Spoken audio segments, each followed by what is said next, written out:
Vale, os comento cómo está la situación. Es sabido por todos que este hombre de aquí ha dividido a Internet y, como todo lo que tenga una mínima relevancia en este lugar, los matices se olvidan en poco tiempo o son enmudecidos por el ruido de aquellos más volcados con que todo el mundo sepa lo que tienen que decir. Dicho esto, y tras esta introducción estrepitosa en la que habré ahuyentado el 80% de la audiencia, podemos empezar a concretar.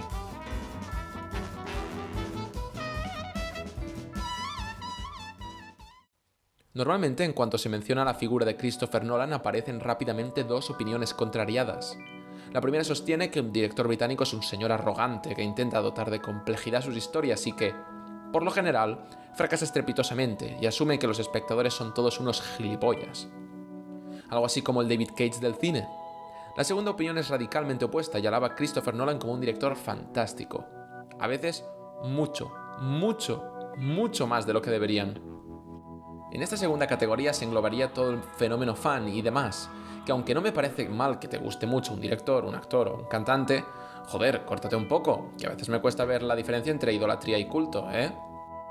Por mi parte, en este vídeo voy a tratar de exponer la filmografía de Christopher Nolan y analizar sus puntos más importantes, para comentar los recursos del autor y poder discernir entre lo bueno y lo malo del director. Así que id a por palomitas, que tiene pinta de que este va a ser un viaje de los largos. Christopher Nolan es un director que maneja presupuestos muy altos. Podría parecer una estupidez, pero es importante remarcar que la primera película que dirigió Nolan, excluyendo a Following, de la que hablaremos más tarde, contaba con unos 9 millones de dólares, y esa cifra iría creciendo con cada película hasta estabilizarse cerca de las cifras de 50, 75 o 100 millones de dólares. Ocasionalmente esa cifra sería mayor, pero lo que queda claro es que cuando manejas este tipo de presupuestos, las productoras se preocupan mucho y tienen miedo de que te dediques a despilfarrar y tirar todo el dinero a la basura. En estos términos también se mueven otras industrias y, cuando las producciones mueven estas cantidades de dinero, es normal que los inversores y las productoras quieran arriesgar lo mínimo.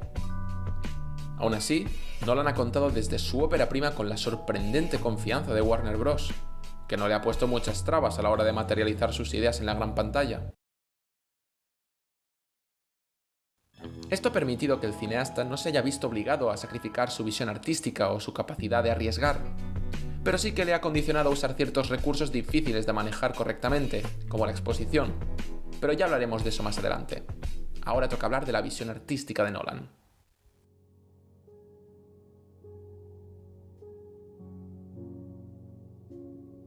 Muchos autores tienen una idea recurrente que rehúsan dejar de explorar. En el caso de Christopher Nolan, esa idea ya aparece en su primera obra, Following. Pero no nos precipitemos. Antes de hablar sobre qué quiere contar Nolan, hay que entender cómo nos lo quiere contar. En este caso pueden no saltar a la vista inmediatamente, pero está claro que en sus películas se cuestiona el cómo se cuenta la trama. Así que para poder analizar los temas que tratan películas como El truco final o Memento, primero hay que plantearse quién está narrando la historia y si nos podemos fiar de él.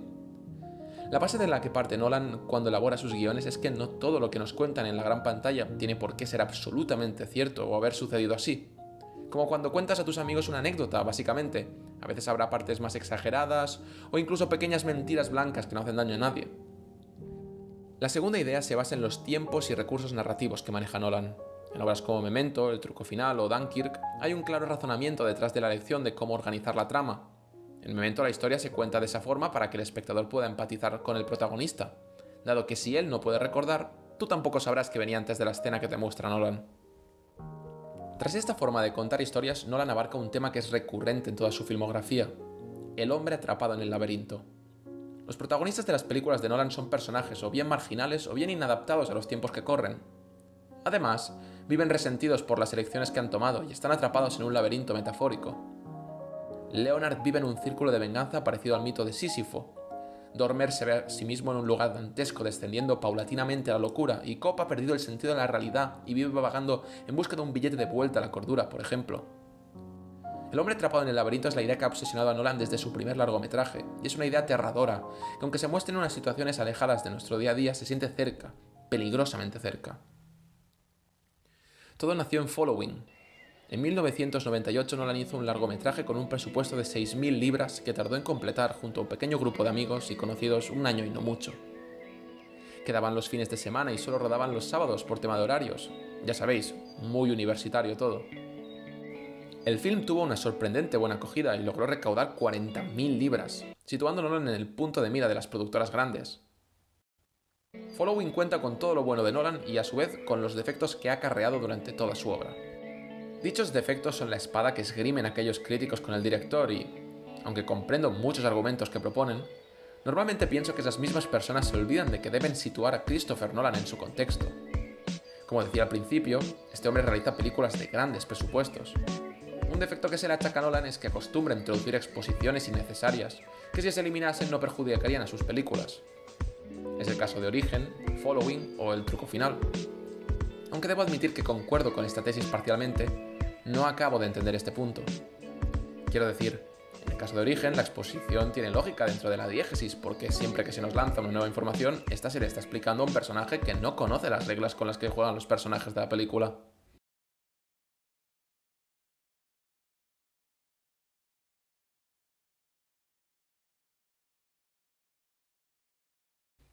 Ellen Page es el ejemplo más claro en Origen, y de hecho es con quien nos tendríamos que conectar de forma orgánica.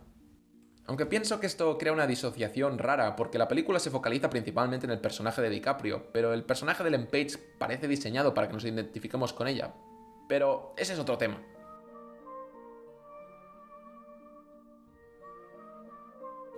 Christopher Nolan no ha venido a romper moldes o a sentar las bases de la próxima década del cine.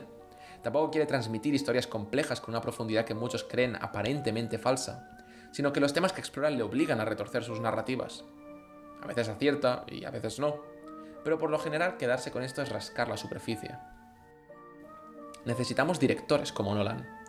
Necesitamos que la gente en la que confía las grandes productoras sepa explorar universos propios e imprimir carisma en sus historias, y más en el tipo de industria que nos movemos. Me gustaría hablar en un futuro en detalle de esta película concretamente, pero lo dejaré para más adelante para no daros tanto la chapa. Además, una cosa que personalmente adoro de Nolan es que es un hombre detallista, y se fija en muchos pequeños detalles, como por ejemplo en la escena del barco de Dunkerque, en el que todo el punto de vista es desde un soldado. Así que nada, si estáis de acuerdo conmigo o, por el contrario, pensáis que todo lo que he dicho es una montaña de tonterías como una catedral, sentíos libres de contármelo en comentarios, intentando evitar la toxicidad, eso sí. Estaré encantado de debatir con vosotros y llevar el debate un paso más allá. Por ahora me despido y me vuelvo a la cueva a fabricar más vídeos. Venga, hasta la próxima.